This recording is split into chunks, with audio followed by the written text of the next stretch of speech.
Orenbeck says the guards tortured him for fun. He is one of thousands of ethnic Kazakhs who have been held in China's internment camps in the northwestern Xinjiang region.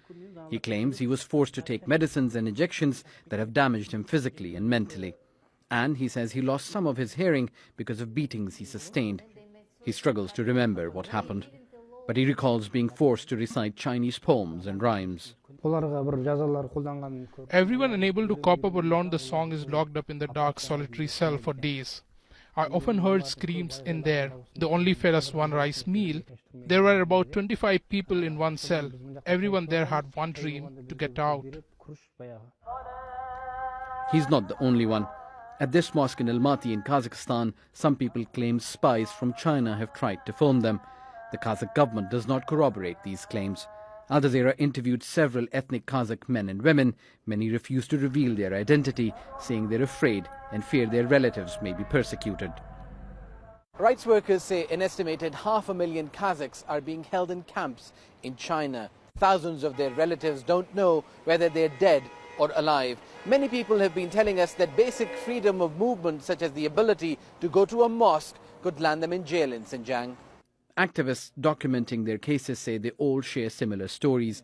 This organization has documented the cases of at least 2,000 ethnic Kazakhs who've gone missing in Xinjiang.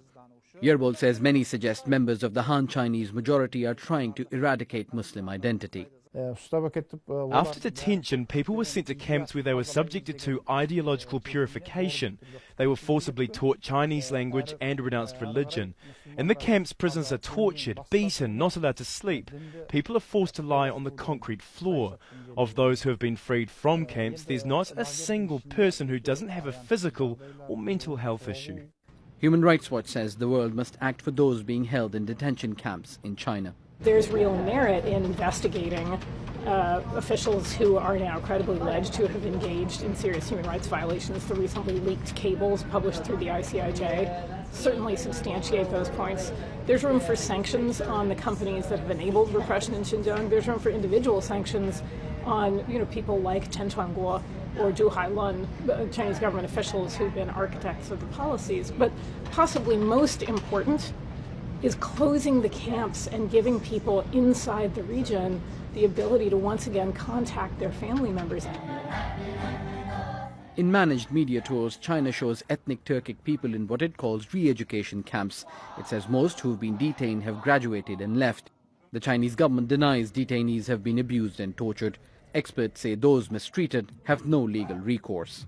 On the international level, we have no effective legal instrument for the victims to require the compensations for the tortures, for dividing their families, for their suffering.